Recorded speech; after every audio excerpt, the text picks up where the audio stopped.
मोहतरम साथियों, इस्लाम एक मुकम्मल दीन है।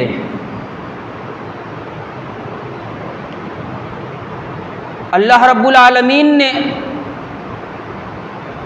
अपने आखिरी नबी के ज़रिए से हमें इस्लाम की शक्ल में एक मुकम्मल ज़ाब्ते हयात अता फ़रमाया है। ज़िंदगी के हर मरहले में, ज़िंदगी के हर मोड़ में हमारे लिए इस्लाम की तालीमात और उसकी रहनुमाई मौजूद है। हम खाना खा रहे हैं, इस्लाम ने उसके भी आदाब सिखाए हैं। हम मस्जिद आ रहे हैं, इस्लाम ने उसके भी आदाब सिखाए हैं। हम मस्जिद में हैं, अल्लाह के घर में हैं, तो हमें अल्लाह के घर में किस तरह बैठना चाहिए और किस तरह रहना चाहिए, ये आदाब भी इस्लाम ने और इस्लाम के पेश करने वाले नबी ने हमको बताए और समझाए हैं। हमारे घर बच्चा पैदा हुआ है, इस्लाम ने ये तालीमात दी है। मुहम्मदुर रसूलुल्लाह सल्लल्लाहु अलैहि वसल्लम ने ये बताया और समझाया है कि अल्लाह रब्बुल आलमीन अगर तुम्हें औलाद की नेमत से नवाजे तो उसके 7वें दिन अकीका करो, उसके बाल कटवाओ और उसका अच्छा सा नाम रखो। फिर इस्लाम ये भी बताता और समझाता है कि एक मर्द और एक औरत जब बालिग हो जाएं तो उसको निकाह किस तरह करना चाहिए, इस्लाम ने इसकी भी तालीमात दी हैं। इसी तरह इस्लाम ने यारों हमें ये बताया और समझाया है कि हम अपनी पेट की आग को बुझाने के लिए जो रोजी और रोटी कमाते हैं, रोजी रोटी कमाने का तरीका भी हलाल हो और जो पेट में जा रहा है वो भी हलाल हो।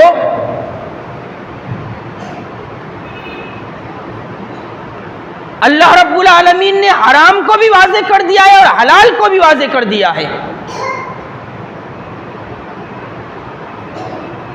और हमारे आखिरी नबी हजरत मोहम्मद मुस्तफ़ा सल्लल्लाहु अलैहि वसल्लम ने अल्लाह के हुक्म से, अल्लाह के इज़्न से ये बात बताई और समझाई है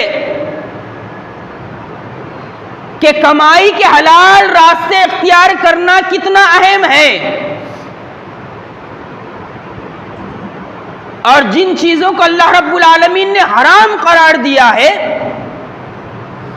उनसे बचना कितना ज्यादा जरूरी है।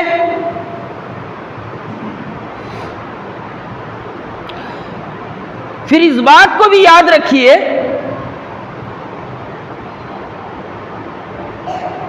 जैसे जैसे हमारी जिंदगी आगे बढ़ रही है, हमारी जिंदगी गुजर रही है, वैसे वैसे हम क़यामत से करीब हो रहे हैं। हमारा हर दिन हमें क़यामत से करीब कर रहा है, उस बड़ी क़यामत से भी करीब कर रहा है, और वो जो छोटी क़यामत है जिसे मौत कहते हैं उससे भी हमें करीब कर रहा है हमारा हर दिन। और फिर यारों क़यामत की निशानियां बहुत तेजी के साथ रूनुमा हो रही हैं। लगभग छोटी जो निशानियां हैं वो तो पूरी हो चुकी हैं। अब ये दुनिया बड़ी निशानियों की तरफ सरपट दौड़ रही है। हम ये भी कह सकते हैं नेकियों की मिक़दार दिन ब दिन घट रही है और बुराइयों की मिक़दार दिन ब दिन बढ़ रही है। नेकियों में कमी आ रही है और बुराइयों में तेजी पैदा हो रही है और इजाफा हो रहा है। अब जरा गौर कीजिए, गौर कीजिए जरा, एक वक्त वो भी गुजरा हम पर, इस दुनिया ने एक वक्त वो भी देखा कि जब लोग खाने पीने के मामले में, कमाने के मामले में बहुत ज्यादा मोहतात रहते थे, बहुत ज्यादा मोहतात रहते, होशियार रहते थे। किसी के बारे में पता चल जाता कि फुला शख्स की कमाई हराम है, वो हराम कमाई करता है, उसका कारोबार हराम से लटपट है, फुला शख्स का बिजनेस जो है हराम पर चल रहा है। तो एक दौर वो भी था कि अगर पता चल जाता कि फुला शख्स जो है हराम कमाई में लगा हुआ है, हराम कमा रहा है, उसका बिजनेस हराम है, उसका कारोबार हराम है, लोग उसके घर जाकर खाना पीना बुरा समझते थे, एहतियात बरतते थे। ये तमीज थी, और जब तक ये तमीज मौजूद थी हमारे अंदर, जब तक हम इस चीज का एहतियात करते थे, तब तक इबादतों में मजा था, इबादतों में लज्जत थी, अल्लाह की इबादत और बंदगी करने का शौक और ज़ौक़ था। लेकिन जब से हमारे अंदर से ये एहतियात खत्म हो गई, आज हमारा मिजाज ये बन चुका है, आज हमारा माशरा और समाज और सोसाइटी ऐसी बन चुकी है, खाओ लेकिन तहकीक मत करो, खाओ लेकिन देखो मैं सामने वाला खिला क्या रहा है, खाओ लेकिन जांचने की कोशिश मत करो कि सामने वाला दावत देकर हमें दावत दे रहा है और दावत देकर खाना खिला रहा है तो हमें आंखें बंद करके खाना खा लेना चाहिए, खाने को बुरा भला नहीं कहना चाहिए। हमारे अंदर से ये मादा खत्म हो चुका है कि अगर किसी के पास की दावत आई तो हम ये तहकीक नहीं कर रहे हैं कि वो कमाने वाला और दावत देने वाला उसकी कमाई हलाल है कि हराम है। लेकिन अगर हम सहाबा इकराम के दौर को देखेंगे, सहाबा इकराम के बाद के भी दौर को देखेंगे और मुहम्मदुर रसूलुल्लाह सल्लल्लाहु अलैहि वसल्लम की तालीमात को देखेंगे तो हमको नज़र आएगा कि किस तरह जो है अल्लाह के ये नेक बंदे खाने पीने के मामले में एहतियात बरतते थे और उसके साथ साथ अपने बच्चों की तरबियत ऐसी करते कि वो बड़ा होकर हराम से बचने वाला बन जाए। वो मशहूर वाक़या आपने कई मरतबा सुना है जो बुखारी शरीफ में आया है। हजरत अबू बकर सिद्दीक रज़ियल्लाहु ताला अन्हु बैठे हुए हैं, सहाबा इकराम हराम से बचते थे लेकिन जो चीजें शक में डालने वाली हो उससे भी बचा करते थे। हराम से तो बचते थे, वो अपने आप को बचाते थे वो, लेकिन जो चीजें शक में डालने वाली हो, जो हलाल और हराम की बीच की चीजें हो, उससे भी बचने की कोशिश करते थे वो। हजरत अबू बकर सिद्दीक रज़ियल्लाहु ताला अन्हु बैठे हुए हैं, उनका गुलाम एक टोकरी में खजूर लाता है। जरा देखिए सहाबा इकराम का मिजाज क्या था, सहाबा इकराम की सोच क्या थी, सहाबा इकराम की फिक्र क्या थी, हलाल और हराम के बारे में उनका नजरिया क्या था। और आज मैं और आप सोचें कि हमारा नजरिया क्या है। क्या हम इस बात का ख्याल रख रहे हैं कि मैं और आप जो कमाई कर रहे हैं, मैं और आप जो खाना खा रहे हैं, क्या उसमें हलाल के साथ हराम तो शामिल नहीं है। अब हराम के चोर दरवाजे पूरे तरीके से चौपट खुले हुए हैं, चौपट खुले हुए हैं। लेकिन इंसान की नीयत अगर दुरुस्त हो, इंसान की नीयत में इखलास हो और इंसान ये चाहता है कि मैं हलाल कमाई करूं और हलाल खाऊं, तो अल्लाह ताला उसके लिए रास्ते भी वैसे ही पैदा करता है। ज़रा देखिए सहाबा इकराम कितनी एहतियात बरतते थे। गुलाम खजूर का टोकरा लाकर रखता है हजरत अबू बकर सिद्दीक रज़ियल्लाहु ताला अन्हु के सामने और कहता है खाइए। हजरत अबू बकर सिद्दीक रज़ियल्लाहु ताला अन्हु ने खजूरें उठाई और अपने मुंह में डाल दी और आप खा रहे हैं। गुलाम कहने लगा, ऐ साहबी रसूल, आपने मुझे ये नहीं पूछा ये खजूरें मैं लेकर कहां से आया हूं, ये खजूरें मुझे दी किसने हैं? तो हजरत अबू बकर सिद्दीक रज़ियल्लाहु ताला अन्हु कहने लगे, बताइए खजूरें तुझे दी किसने हैं? तो गुलाम कहने लगा, मैं जिहालत में फाल निकालता था, फालगिरी का काम करता था। जिहालत में मैंने एक की फाल निकाली थी और वो सही हो गया था, उसका काम दुरुस्त हो गया था और अब मुझे मिला है, उसके इवज ही उसने मुझे खजूरें दी है। ये सुनना था कि हजरत अबू बकर सिद्दीक रज़ियल्लाहु ताला अन्हु कहने लगे, तेरी माँ तुझे गुम करे, तेरा सत्यानाश हो, तूने मुझे हराम खिला दिया। जरा देखिए सहाबा इकराम की सोच और उनकी फिक्र देखिए, क्या कह रहे हैं? तूने मुझे हराम खिला दिया। और कहने पर इत्तेफा नहीं किया बल्कि अपनी दोनों उंगलियां हलक में डालकर जो खजूरें खाई थी उल्टी के जरिए से बाहर फेंक दिया और कहने लगे, ये खजूर का टोकरा उठा और लेकर जा। ये एहतियात थी। सहाबा इकराम ये एहतियात करते थे हलाल और हराम के बारे में। आज जो मेरा मौजू है, हमने एक सिलसिला शुरू किया है आज से इंशाअल्लाह, वो है सूद की तबाहकारियाँ। सूद अभी एक ऐसा मौजू है, इस पर बोलना बोले तो फी ज़माना गालियाँ खाना है।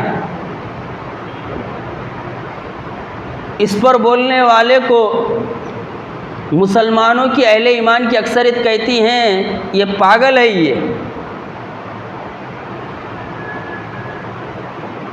ये दकियानूसी बातें करते हैं, ये पुराने ज़माने में जी रहे हैं, इनको जदीद दौर का कोई इल्म नहीं है। मुझे ये बताइए, कुरान मजीद अल्लाह का आखिरी कलाम है कि नहीं है? है ना? कुरान मजीद अल्लाह का आखिरी कलाम है और आज से 1450 साल पहले अल्लाह रब्बुल आलमीन ने अपनी आखिरी किताब में जिन बातों को और जिन चीज़ों को हलाल करार दिया, क्या वो क़यामत तक हलाल नहीं रहेगी?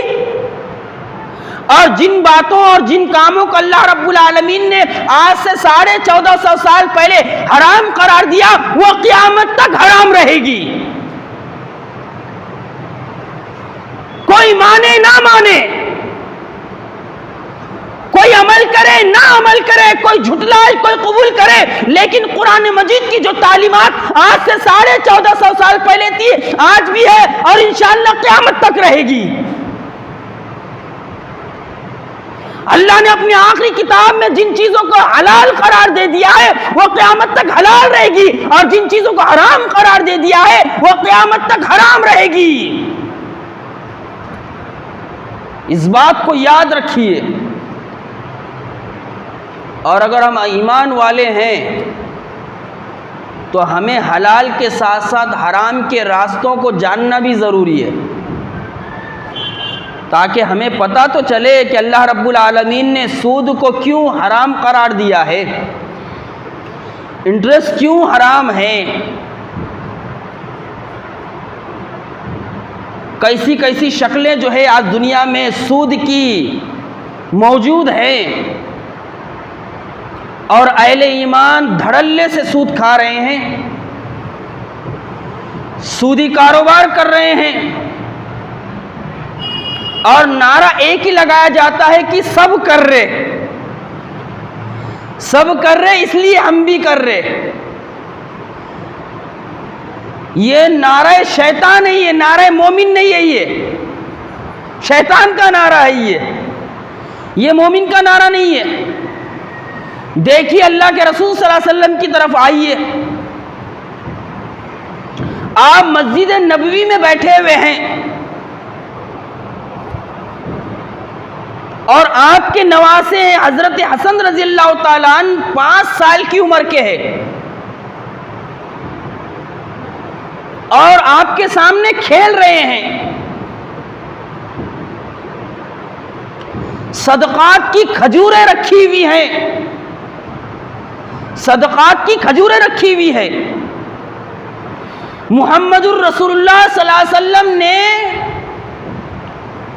कम उम्री ही से बच्चों की तरबियत फरमाई है, और उनके जहन में जहां पर तौहीद बिठाई है वहीं पर हलाल और हराम क्या है ये चीज भी आपने बिठाई है। क्यों यारो? इसलिए कि हराम से पला हुआ बदन, इसको इबादत की तौफीक नहीं मिलती। हराम से पले हुए बदन को हक समझ में नहीं आता, हराम से पले हुए बदन को सही नसीहत जो है काबिल कबूल नहीं होती। और इस बात को भी याद रखिए, हराम से पले हुए बदन की कोई इबादत कबूल नहीं होती। अभी आगे बताऊंगा मैं आपको, जरा गौर से सुने, ध्यान लगा कर सुने। अल्लाह के रसूल सल्लल्लाहु अलैहि वसल्लम बैठे हुए हैं, हज़रत हसन रज़ियल्लाहु ताला अन्हु की उम्र 5 साल के करीब है। आप मस्जिद नबी में खेल रहे हैं, मस्जिद नबी में सदकात की खजूरें रखी हुई है। मासूम बच्चे थे, खजूरों के पास गए और खजूर उठाकर मुंह में डाल दिए। जैसे ही मुंह में डाले, अल्लाह के रसूल सल्लल्लाहु अलैहि वसल्लम कहने लगे, ऐ मेरे प्यारे बेटे, ऐ मेरे प्यारे नवासे, कख कख, ऐ मेरे नवासे थूक दे, थूक दे। 5 साल का मासूम सा बच्चा है। कौन है? हजरत हसन रज़ियल्लाहु ताला अन्हु। और उस 5 साल के बच्चे की अल्लाह के रसूल सल्लल्लाहु अलैहि वसल्लम तरबियत फरमा रहे हैं। सदकात के खजूरों में से उस मासूम बच्चे ने सदके का खजूर अपने मुंह में डाल दिया, तो अल्लाह के रसूल सल्लल्लाहु अलैहि वसल्लम कह रहे, कख कख, ऐ मेरे प्यारे नवासे थूक दे, निकाल दे अपने मुंह में से। फिर आपने आगे इरशाद फरमाया, ऐ मेरे प्यारे बेटे, मोहम्मद सल्लल्लाहु अलैहि वसल्लम की आल औलाद के लिए सदका जायज नहीं है। आपने 5 साल के हजरत हसन की तरबियत फरमाई। हाँ, ये क्यों ज़रूरी है? ये इसलिए भी ज़रूरी है कि अल्लाह के रसूल सल्लल्लाहु अलैहि वसल्लम ने फरमाया था। क्या फरमाया था? बुखारी शरीफ की रिवायत है, हज़रत अबू हुरैरा रज़ियल्लाहु ताला अन्हु उसके रावी हैं। अल्लाह के रसूल सल्लल्लाहु अलैहि वसल्लम ने फरमाया था, ला युबालिल मरु याती अलन्नासी ज़मानुन, याती अलन्नासी ज़मानुन ला युबालिल मरु मा अक़ज़ा मिनहु मिनल हलाली अम मिनल हराम। ये बुखारी शरीफ की रिवायत है कि अल्लाह के रसूल सल्लल्लाहु अलैहि वसल्लम ने फरमाया था, एक ज़माना ऐसा आएगा तुम पर कि एक आदमी इस बात की परवाह नहीं करेगा। ये हदीस बता रही है, ऐसा महसूस हो रहा है कि अल्लाह के रसूल आज के हालात देखकर ये बात बयान कर रहे हैं, लेकिन इस हदीस को आपने 1450 साल पहले बयान कर दिया था। याती अलन्नासी ज़मानुल ला युबालिल मरु मिनहुम मा अक़ज़ा मिनल हलाली अम मिनल हराम। तुम पर एक जमाना ऐसा आएगा कि आदमी इस बात की परवाह नहीं करेगा उसने क्या कहां से कमाया, हलाल कमाया कि हराम कमाया। और आज हम उसी दौर से गुजर रहे हैं, उसी जमाने से गुजर रहे हैं। आज हमको इस बात की कोई फिक्र नहीं है कि हम कमाई जो कर रहे हैं वो हलाल की भी है कि हराम उसमें शामिल है। हाँ, उसमें शामिल है। सरा कुरान मजीद उठाइए और कुरान मजीद उठाकर देखिए, अल्लाह रब्बुल आलमीन ने सूद के बारे में अपनी आखिरी किताब में क्या बातें बयान फरमाई है, और इसका जानना ज़रूरी है। हर मुसलमान के लिए सूद की क़बाहतें जानना ज़रूरी है। कुरान मजीद उठाइए, सूरतुल बकरा उठाइए और सूरतुल बकरा की आयत नंबर 275 से 279 उठाइए। दलील दे रहा हूं, हवाला दे रहा हूं, जरा याद रखिए। सूद को हराम अल्लाह ने करार दिया और हलाल और हराम का इख्तियार अल्लाह को है, यहां तक कि नबी को भी नहीं है। नबी ने तो अल्लाह का हुक्म सुनाया है। सूद के बारे में, सूद को अल्लाह ताला ने हराम करार दिया आज से 1450 साल पहले अपनी आखिरी किताब में। सूरतुल बकरा उठाइए, आयत नंबर 275 था, 279 पढ़िए, जिसमें अल्लाह रब्बुल आलमीन ने सूद को हराम करार दिया है। सूरतुल आल इमरान उठाइए, आयत नंबर 130 उठाइए। सूरह निसा की आयत नंबर 161 उठाइए और सूरह रूम की आयत नंबर 39 उठाइए। अल्लाह रब्बुल आलमीन ने 5 मकामात पर 8 जगह कुरान मजीद में सूद की तफसील को बयान फरमाया और उसके हराम होने को वाज़ेह फरमाया, हराम होने को वाज़ेह फरमाया। बड़ी खतरनाक बला है ये, बड़ा ही खतरनाक और डेंजर गुनाह है ये, कि जब इंसान सूदी लेन देन में पड़ता है, सूदी कारोबार में पड़ता है, हराम की कमाई में पड़ता है, फिर उसका जाहिरी तब्दील नहीं होता बल्कि उसका बातिन भी तब्दील हो जाता है, उसका बातिन भी तब्दील हो जाता है।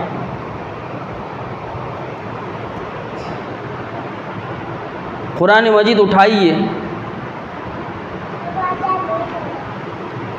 हमसे पहले अल्लाह ताला की लाडली कौम कौन सी थी?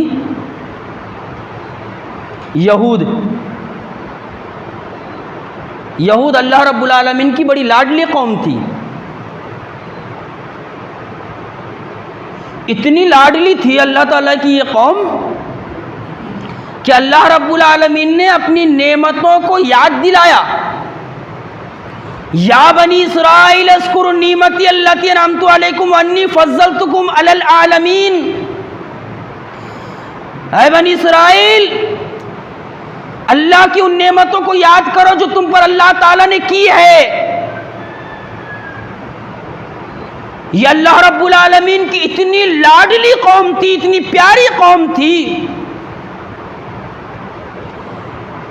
जब फिरौन इनको मिटाने के लिए आया,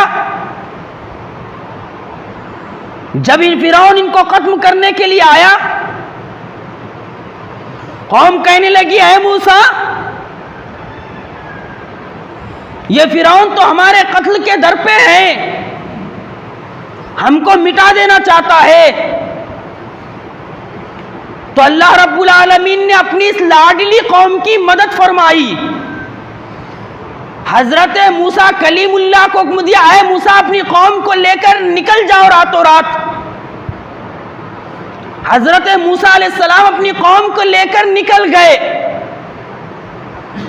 यारो रास्ते में दरिया पड़ा, कौम कहने लगी अरे मूसा अब कैसा, ये तो दरिया आ गया रास्ते में और पीछे फिरौन आ रहा है हमारे ताक़ुब में। तो अल्लाह रब्बुल आलमीन से कहा, अल्लाह मेरी कौम कह रही है सामने दरिया है, पीछे फिरौन है।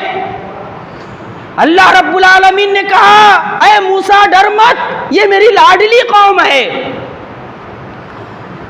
मारो दरिया पर असा।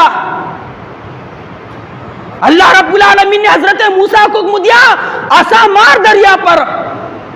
जब दरिया पर असा मारा, कुरान मजीद गवाह इस बात पर, तो वो पानी दो तरफ जो है दीवार बनकर खड़ा हो गया और हजरत मूसा अलैहिस्सलाम अपनी कौम को लेकर किनारे पर आ गए। और देखते ही देखते पीछे फिरौन आया और कहने लगा, अरे बोले मूसा को रास्ता दे सकता है, मुझे क्यों नहीं रास्ता देता।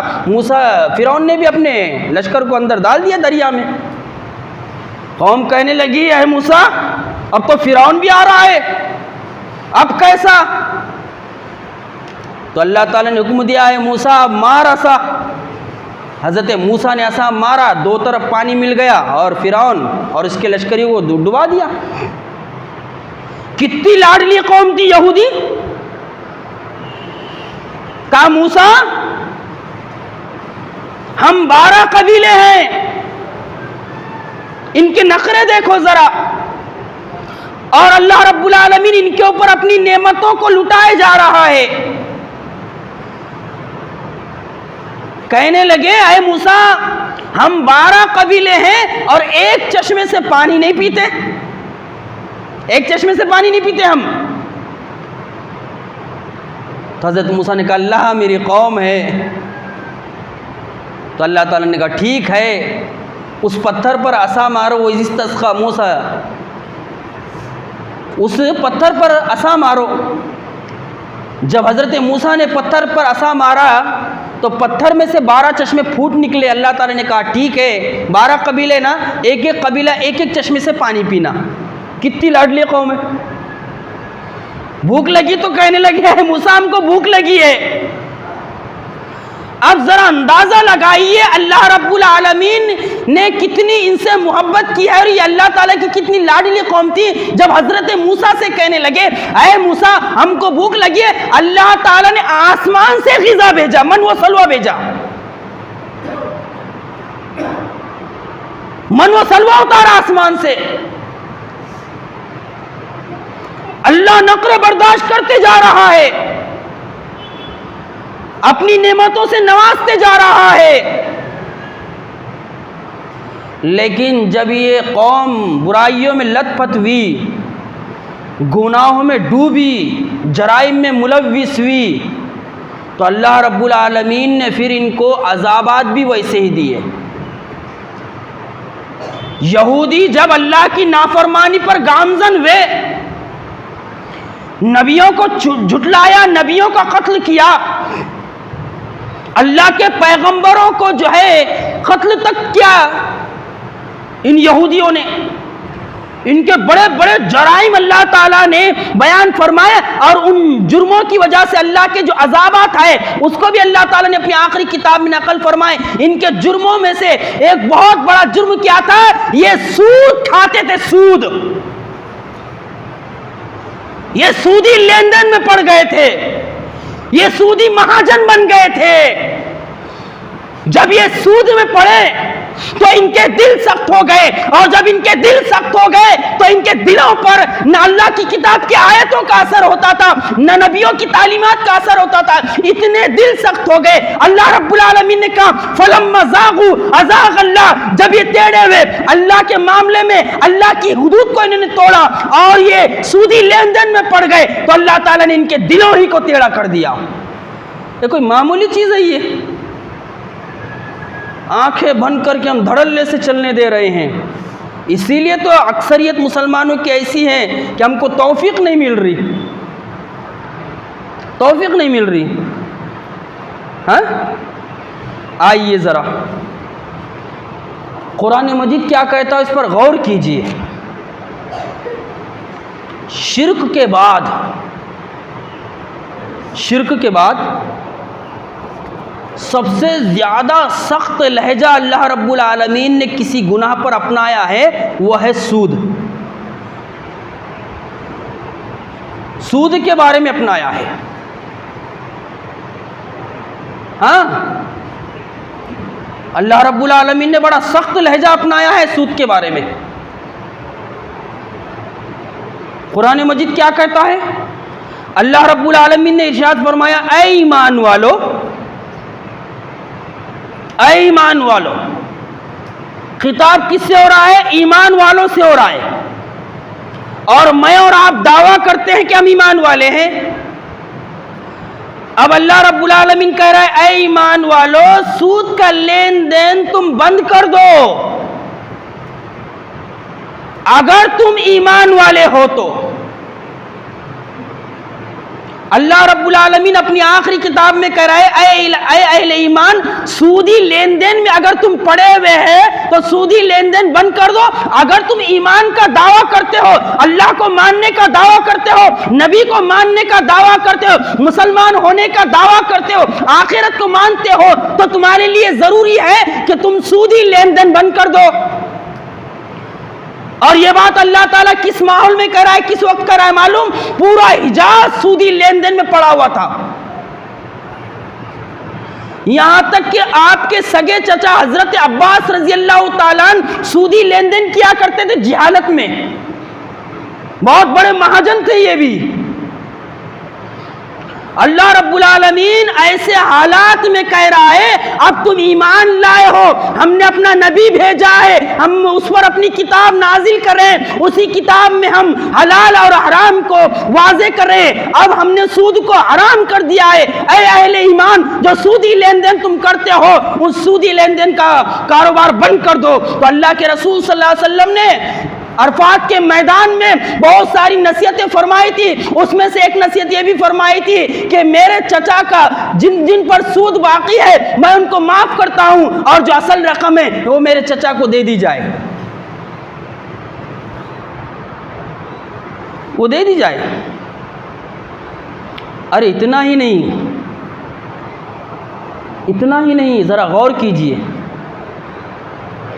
जरा आगे बढ़िए।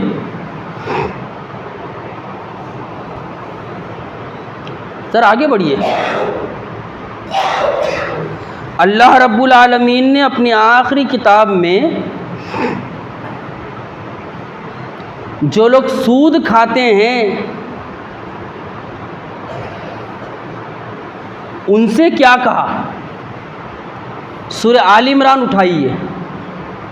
सूरह आल इमरान में अल्लाह रब्बुल आलमीन ने यह बात इरशाद फरमाई। क्या इरशाद फरमाई? ज़रा गौर से सुनिए। अल्लाह ताला ने कहा, अगर तुम ऐसा ना करोगे, यानी सूदी लेन देन में पड़े रहोगे, तुमने सूदी लेन देन का कारोबार बंद नहीं किया, तो अल्लाह ताला ने सूरह आल इमरान में कहा, तुम अल्लाह उसके रसूल के साथ जंग के लिए तैयार हो जाओ। अब मुझे बताइए, मुसलमानों की अक्सरियत सूदी लेन देन में पड़ी हुई है, सूदी कारोबार कर रहे हैं। अल्लाह उसके रसूल से जंग में है, हम अल्लाह उसके रसूल से जंग करें, और अल्लाह से जंग करके कोई माइका लाल जीत सकता? इसीलिए तो पूरी दुनिया में हम जलील हो रहे हैं।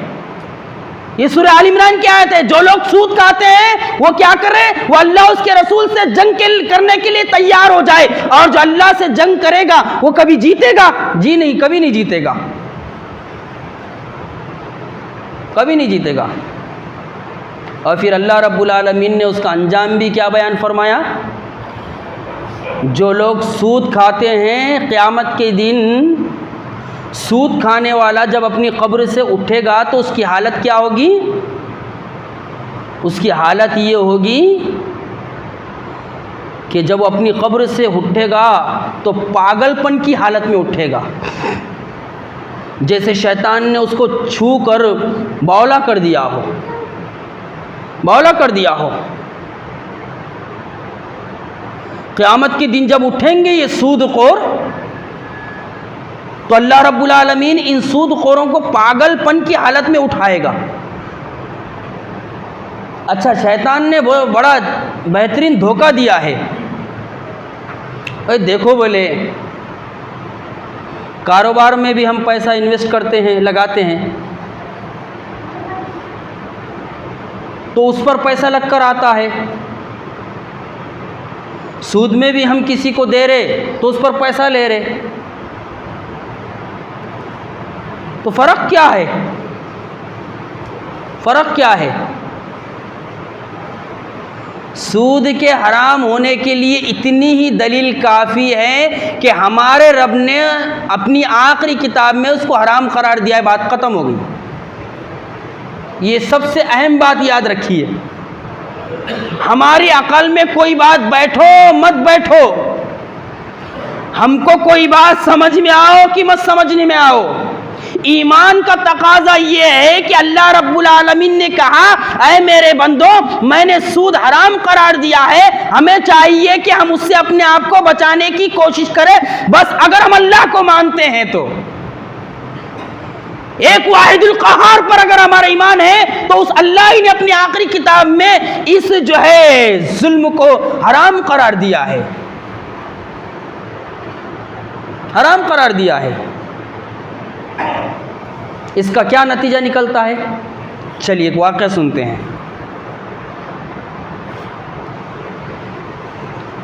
बॉम्बे का वाक़या है, कुर्ला इलाके का।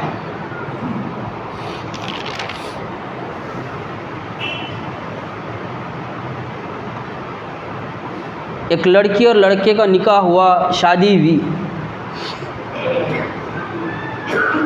सूद के क्या नताइज निकलते हैं, सिर्फ बीच में एक वाक़या रख रहा हूँ मैं। इंशाअल्लाह तफसील से एक एक चीज़ रखने की कोशिश करूँगा मैं।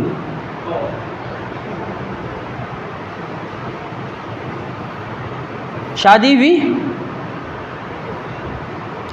साल भर तक ज़िंदगी चलते रही लगभग मियाँ बीवी की।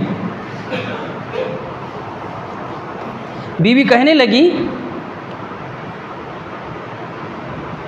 आपकी जितनी कमाई है बोले, इससे ज़्यादा मेरे माँ बाप घर को बैठ के कमाते हैं। बोले आपकी भी कोई कमाई है? बोले शौहर को धक्का लगा ज़रा। शौहर सोचने लगा, अरे मैं अपनी ताकत के मुताबिक खिला रहा हूँ, पिला रहा हूँ, मेहनत कर रहा हूँ, कपड़े लत्ते ला रहा हूँ, ये अचानक क्या कह रही है? बीवी क्या कह रही है? हाँ, आप जितनी कमाई करते हैं उससे ज़्यादा तो मेरे माँ बाप घर को बैठकर कमाई करते हैं। शौहर कहने लगा, ऐसी कौन सी कमाई करते हैं तेरे माँ बाप? तो बीवी कहने लगी, मेरे माँ बाप जो है सूद पर पैसा देते हैं, सूद पर पैसा देते हैं, और सूद पर जब पैसा देते हैं और उसके ज़रिए से जो कमाई होती है, खाली पैसा दिया जाता है और मलाई आती है और मेरे माँ बाप बैठकर उस खाते पीते हैं, सारी ज़िंदगी गुजर रही है अच्छे तरीके से ज़िंदगी। और मेरे माँ बाप के पैसों में मेरा भी पैसा लगा हुआ है। वो बीवी कहने लगी अपने शौहर को,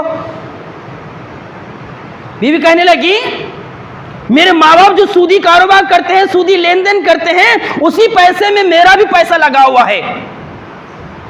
आज हमको चस्का लग गया रातों रात लखोपति और करोड़पति होने का, फिर वो हलाल तरीके से हो कि हराम तरीके से हो। अल्लाह रब्बुल आलमीन ने सूद की मट मारी है। अहल्लल्लाहुल बैअ व हर्रम रिबा कहा है कि हमने कारोबार को हलाल किया है, बै को हराम किया है, और रिबा को, सूद को हराम किया है और कारोबार को हलाल किया है। अल्लाह ताला कहे अहल्लल्लाहुल बैअ व हर्रम रिबा। हम इसकी नाजुकियों को समझने की कोशिश करें। इसके जो असरात है ये नस्ल दर नस्ल चलते हैं। बताऊंगा मैं कि इससे क्या क्या होता है, दुनिया और आखिरत में कैसी कैसी सज़ाएं मिलती है। बीवी कहने लगी, वो जो सूदी लेन देन करते मेरे माँ बाप, उसमें मेरा पैसा भी लगा हुआ है। शौहर पढ़ा लिखा था, समझाया, कि देखो ये हराम कारोबार है, सूद को अल्लाह ताला ने हराम करार दिया है, कुरान मजीद की आयतें खोल कर बताया। लेकिन जिनके दिल सख्त हो जाए उनको क्या खाक समझ में आए कुरान की आयतें। 1 साल तक सिलसिला चलता रहा, अपनी बीवी को समझाता रहा, आखिर नौबत यहाँ तक पहुँची जब वो बीवी को समझ में नहीं आया और वो सूदी कारोबार में अपने माँ बाप के साथ हम पल्ला चलने लगी। उस नौजवान को गैरत आई और उसने सूदी कारोबार के लेने और देने की वजह से अपनी बीवी को तलाक दे दी। अपनी बीवी को तलाक दे दी कि तू हराम की कमाई में लगी हुई है। ये बॉम्बे का वाक़या, कुर्ला का। अल्लाह रब्बुल आलमीन ने उस खातून को सजा किस तरह दी मालूम? अल्लाह ताला ने उस खातून को कुछ दिनों के बाद कॉल सेंटर की मुलाजिमा बना दिया। कॉल सेंटर मालूम? Public property. उस खातून को अल्लाह ताला ने पब्लिक प्रॉपर्टी बना दिया। और बयान करने वालों ने बयान किया है कि अल्लाह रब्बुल आलमीन ने अपने शौहर की सही बात नहीं सुनने की वजह से और अल्लाह ताला के हराम करदा चीज को हलाल करने की वजह से, समझाने और बुझाने के बाद समझ में नहीं आने की वजह से अल्लाह रब्बुल आलमीन ने उस खातून को इस तरह जलील किया, ना घर की रही ना घाट की रही, और इस तरह जो है अल्लाह ताला ने उसको लोगों की और पब्लिक प्रॉपर्टी बना के पूरे बॉम्बे में जलील किया। ये तो सिर्फ एक वाक़या है।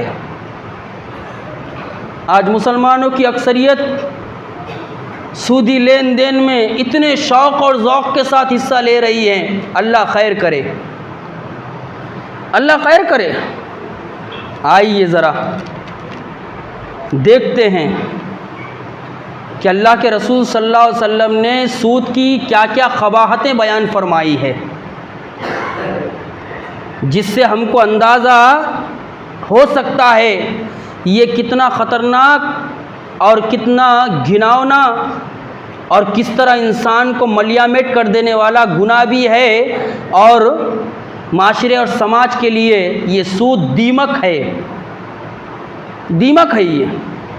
अल्लाह के रसूल ने क्या फरमाया, ज़रा गौर से सुनिए। अल्लाह के रसूल सल्लल्लाहु अलैहि वसल्लम ने फरमाया, लानत है सूद खाने वाले पर। मैं नहीं कह रहा हूं, ये मुस्लिम शरीफ की रिवायतें उठाकर देख लो। लानत है सूद खाने वाले पर। लानत का क्या मतलब है? यानी अल्लाह के रसूल सल्लल्लाहु अलैहि वसल्लम बद्दुआ दे रहे हैं, बद्दुआ दे रहे हैं अल्लाह के रसूल सल्लल्लाहु अलैहि वसल्लम।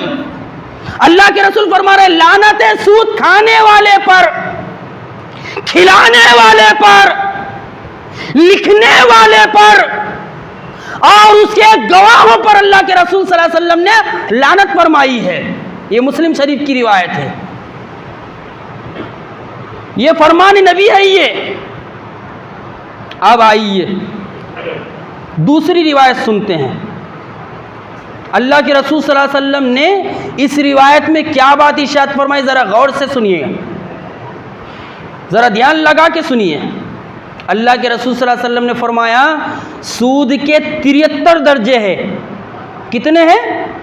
सूद के 73 दर्जे हैं। 73 दर्जे जो है उसको जो है गुनाह दिया जाता है। और अल्लाह के रसूल ने आगे क्या फरमाया, और इसमें सबसे छोटा दर्जा ये है सूद खाने वाला ऐसे ही है जैसे अपनी मां के साथ जिना करता है।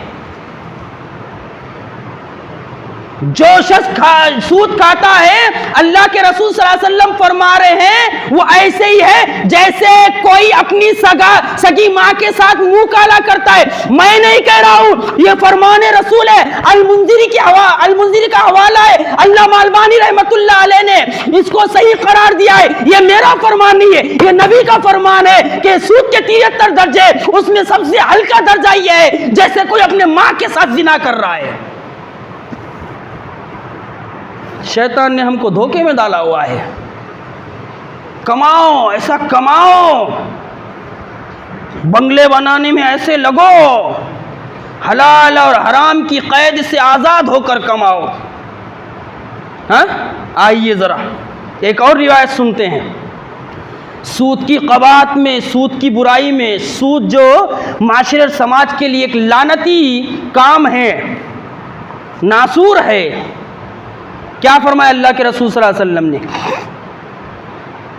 अल्लाह के रसूल सल्लल्लाहु अलैहि वसल्लम ने फरमाया इज्तनीबू सबल मुबिकात, बुखारी और मुस्लिम की रिवायत है जिसके रावी हजरत अबू हुरैरा रज़ियल्लाहु ताला ने, इज्तनीबू सबल मुबिकात, 7 हलाक करने वाले गुनाहों से अपने आप को बचाओ।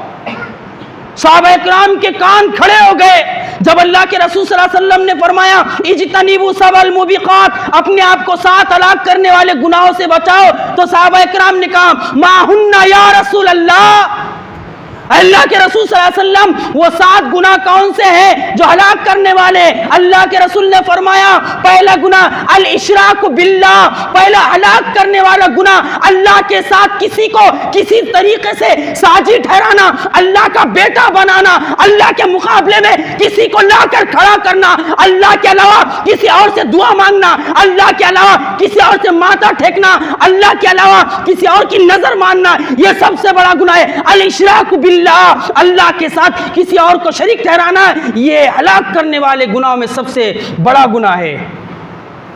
फिर अल्लाह के रसूल सल्लल्लाहु अलैहि वसल्लम ने आगे क्या फरमाया? वसिहर, जादू। अरे जादू का तो ऐसा चलन हो गया, अब मुसलमान माशरे और समाज की हालत ऐसी हो गई, पत्थर उठाओ जादूगर निकल रहा। किसी का कारोबार अच्छा चला, अरे कारोबार अच्छा चल रहा भाई, चलो फुला के बाद जा करेंगे, ज़रा कुछ तो भी लेंगे। इन्ना लिल्लाहि व इन्ना इलैहि राजिऊन। फुला ने बिल्डिंग खरीद लिया, अब्बा लाखों रुपए की, लाखों रुपए की बिल्डिंग खरीद लिया, चलो कुछ तो भी लाकर डालेंगे। ये हमारा अकीदा हो चुका है। इतना ईमान कमज़ोर हो चुका है मुसलमानों का कि कोई मुसलमान जायज़ तरीके से आगे बढ़े, खुश होने के बजाय टांग खींचने की कोशिश करते हैं। और इस बात को याद रखिए, मैं भी और आप भी याद रखिए इस बात को अच्छे तरीके से, जो दूसरों के लिए गड्ढे खोदते हैं, एक वक्त आता है अल्लाह उन्हीं गड्ढों में उन्हें गिरा देता है, जलील और खार कर देता है। इसीलिए मुझे और आपको चाहिए हम दूसरों के लिए गड्ढे ना खोदे, दूसरों के लिए गड्ढे ना खोदे। हाँ, अल्लाह किसी को कोई नेमत से नवाज रहा है, दुआ दीजिए बारकल्लाहु लकुम, अल्लाह और ज़्यादा दे भाई हलाल तरीके से। ये देखिए दूसरा गुनाह क्या है? जादू करना। फिर अल्लाह के रसूल सल्लल्लाहु अलैहि वसल्लम ने क्या कहा? हलाक करने वाला तीसरा गुनाह कौन सा है? नाहक किसी को कत्ल करना, बिला वजह किसी को कत्ल करना, कोई रीजन और कारण नहीं था लेकिन किसी ने किसी को कत्ल कर दिया, यह हलाक करने वाला गुनाह है। फिर अल्लाह के रसूल सल्लल्लाहु अलैहि वसल्लम ने चौथा हलाक करने वाला गुनाह बताया, वो अक्लुर रिबा, सूद खाना, सूद खाना, सूद। ये बुखारी और मुस्लिम की रिवायत है। और सूद कितना खतरनाक और घातक जुर्म है, आइए ज़रा एक रिवायत और सुनते हैं।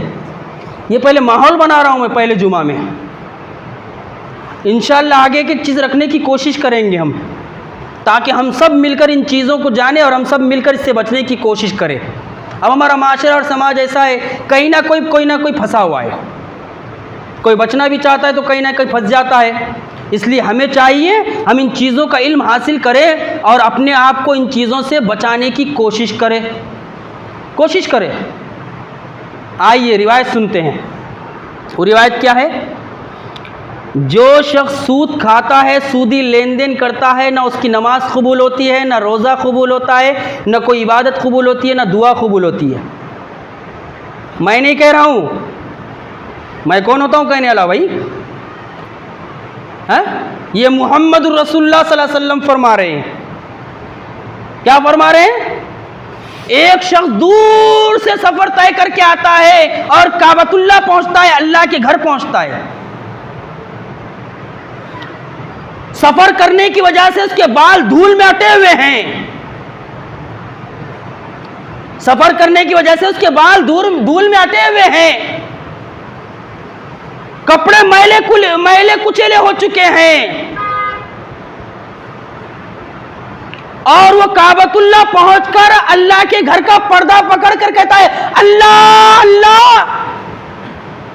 और इधर अल्लाह के रसूल सल्लल्लाहु अलैहि वसल्लम फरमा रहे हैं अल्लाह उसकी क्यों कर सुने, क्योंकि उसका खाना हराम है, उसका पीना हराम है, उसका लिबास हराम है, अल्लाह उसकी क्यों कर सुने। ये अल्लाह के रसूल का फरमान है। हाँ, साहब रसूल आए, बहुत सारे लोग बोलते ना दुआ मांग रहे जी कबूलिश नहीं हो रही, बोले दुआ मांग रहे कबूल नहीं हो रही, तहज्जुद पढ़ पढ़ कर मांग रहे बोले लेकिन कबूल नहीं हो रही, बोले हैं। साद इब्न अबी वक्कास रज़ी अल्लाह ताला अन्हु आए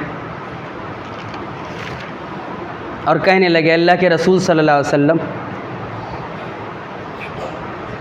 अल्लाह ताला से दुआ कीजिए कि अल्लाह ताला मुझे मुस्तजाबुद दावात बना दे, अल्लाह ताला मुझे मुस्तजाबुद दावात बना दे कि मैं जो भी दुआ मांगूँ अल्लाह ताला वो कबूल कर ले। यह देखिए हराम से जब इंसान बचता है तो अल्लाह रब्बुल आलमीन उसकी दुआओं में असर पैदा करता है। दुआओं में असर यूं ही पैदा नहीं होता। हजरत साद इब्न अबी वक्कास रज़ी अल्लाह ताला अन्हु कह रहे हैं अल्लाह के रसूल सल्लल्लाहु अलैहि वसल्लम अल्लाह ताला से दुआ कीजिए मेरे लिए कि अल्लाह ताला मुझे मुस्तजाबुद दावात बना दे कि मेरी दुआ मैं जो मांगूं अल्लाह कबूल करे। तो अल्लाह के रसूल सल्लल्लाहु अलैहि वसल्लम ने हजरत साद इब्न अबी वक्कास से क्या फरमाया मालूम, तुम हलाल कमाई इख्तियार करो। हजरत साद इब्न अबी वक्कास को क्या करे अल्लाह के रसूल सल्लल्लाहु अलैहि वसल्लम, ऐ मेरे सहाबी अगर तू चाहता है तू जो अल्लाह से मांगे अल्लाह ताला दुआ कबूल कर ले, तुझे चाहिए कि हलाल कमाई इख्तियार करे, अल्लाह ताला तुझे मुस्तजाबुद दावात बना देगा। ये तबरानी की रिवायत है और इसको सही करार दिया गया है। हम में से हर एक चाहता है ये कि हमारी दुआ कबूल हो, तो हम में से हर एक को चाहिए कि हम कमाई के कौन से रास्ते इख्तियार किए हुए हैं, अल्लाह को खुश करने वाले या अल्लाह को नाराज़ करने वाले। हाँ, इतनी ख़तरनाक क़बातें हैं सूद की। अल्लाह रब्बुल आलमीन ने अपनी आखिरी किताब में जो है सूद की जो है क़बाहतों को बयान फरमाया है। सूद क्या है? सूद जुल्म की बदतरीन शक्ल है। सूद जुल्म की बदतरीन शक्ल है। सूद खाने वाला इंसानों का खून चूसता है। जिस माशरे और समाज में सूदी लेन देन बढ़ जाता है उस माशरे और समाज से खैर और बरकत का खात्मा हो जाता है। जो शख्स सूदी लेन देन में पड़ जाता है उसकी जिंदगी से चैन और सुकून का खात्मा हो जाता है। ना रात को नींद आती है ना दिन को चैन मिलता है। मैं नहीं कह रहा हूं, उसकी नताइज है उसके। सूद गरीबों का खून चूसना है। अल्लाह ने कारोबार को हलाल करार दिया है और सूद को हराम करार दिया है। कारोबार में मेहनत होती है और जब सूद लेने वाला सूद लेता है उसमें मेहनत नहीं होती है। मैं 10,000 दे रहा, बोले 1 महीने के बाद 10,500 देंगे। इन्ना लिल्लाहि व इन्ना इलैहि राजिऊन। जिस माशरे और समाज में से महाजन पैदा हो जाए वो माशरा और समाज जो है देखते ही देखते सुकड़ जाता है और देखते ही देखते बुराइयों का दलदल बन जाता है, दलदल बन जाता है। और सूदखोरों का क्या अंजाम है, आइए आखिरी में एक रिवायत सुनते हैं। और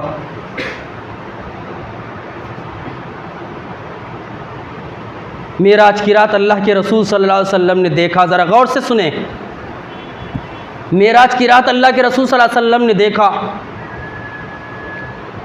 खून का दरिया है, खून का बड़ा की बड़ा दरिया है और एक शख्स उस दरिया में बीच में है, बीच में है। आज जो सूदी कारोबार करके अल्लाह के बंदों का खून चूस रहा है, ये हकीकत कल आखिरत में निकलने वाली है। और अल्लाह ताला ने मेराज की रात अपने आखिरी नबी को बता दिया और समझा दिया है, ऐ पैगंबर सल्लल्लाहु अलैहि वसल्लम, हमने आपको बुलाया है, जरा देख लो सूदखोर का अंजाम क्या होता है। दुनिया में मेरे बंदों का खून चूसता है, गरीबी को बढ़ावा देता है, गरीबों का इस्तेसाल करता है, अल्लाह के बंदों को तंग करता है, खुदकुशी पर आमादा करता है, बड़ा चढ़ा के सूद लेता है। देख लो अंजाम क्या होने वाला है। दुनिया में जाकर बता दो उन लोगों को जो सूदी कारोबार करते हैं और सूदी लेन देन करते हैं, उनका अंजाम क्या होने वाला है, आखिरत से पहले बता दो। अल्लाह के रसूल ने बताया, मेराज में देखा आपने, सही रिवायत है, खून का दरिया है, एक आदमी है उस खून के दरिया में, और वो किनारे पर आने की कोशिश कर रहा है, और उस किनारे के ऊपर एक बैठा हुआ शख्स है, फरिश्ता है। जैसे ही वो किनारे पर आता है उसको पत्थर मारता है, वो पत्थर मारते ही वो डबल और उस दरिया के बीच में चले जाता है। कहा जिब्राइल ये क्या है? कहा या रसूल अल्लाह ये सूदखोर है और सूदखोर का अंजाम है। ये दुनिया में अल्लाह के बंदों का खून चूसता था, आज असल शक्ल में उसको दिया जा रहा है कि तूने अल्लाह के बंदों का खून चूसा था ना, उसी खून में तुझको डुबाया जाएगा और उसी खून के जरिए से तुझे अजाब दिया जाएगा। फैसला मुझे और आपको करना है। हाँ, कोई कितनी भी बातें करे, कोई कुछ भी बताए, कोई कुछ भी हीले बहाने बताए, लेकिन जो अल्लाह की किताब बता रही है उसका इनकार ना मैं कर सकता ना आप कर सकते। हाँ, सूदी निज़ाम वो निज़ाम है जिससे हमदर्दी, यह है देखो सूद की लानत। सूदी निज़ाम की वजह से हमदर्दी, अक़ुव्वत, भाईचारा और ईसार और कुर्बानी का जज्बा खत्म हो जाता है। सूदखोर अगर उसको कहा जाए कि भाई वो जो सूद में लथपथ है वो मरने को है, वो खुदकुशी करने को है, तो क्या कहता, मुझे क्या करने का, वो मर जाए लेकिन मुझे मेरे पैसे चाहिए। सूदी निज़ाम जो है ये हमदर्दी और अक़ुव्वत और भाईचारगी को ख़त्म कर देता है। और फिर सूद कभी ना ख़त्म होने वाला जुल्म है। सूदी निज़ाम इंसानियत को नीलाम करने वाला निज़ाम है। सूद इंसानियत को खुदकुशी पर आमादा करने वाला है। किसान कर रहे नहीं कर रहे, टीवी देख रहे ना, खबरें पढ़ रहे, सैकड़ों किसान जो है खुदकुशी कर रहे हैं क्योंकि उनके पास जो है उसका जो सूद चढ़ गया, उन्होंने जो लिए थे वो देने के लिए कुछ भी नहीं है, कुछ भी नहीं है। ये कोई आम बात नहीं है कि इंसान इसको नज़रअंदाज कर दे और नज़रअंदाज करके जो है चलता फिरता नज़र आए। ये एक हिस्सास मौजू है, इसको जानना बेहद ज़रूरी है और इसको जानकर इससे बचना ज़रूरी है। अब ज़रा आखिरी में वक्त हो गया है, कुरान मजीद ने सूद को रिबा कहा है, रिबा। और रिबा, सूद, उसके क्या माने होते हैं ज़रा उसको देख लेते हैं। रिबा की क्या तारीफ़ है?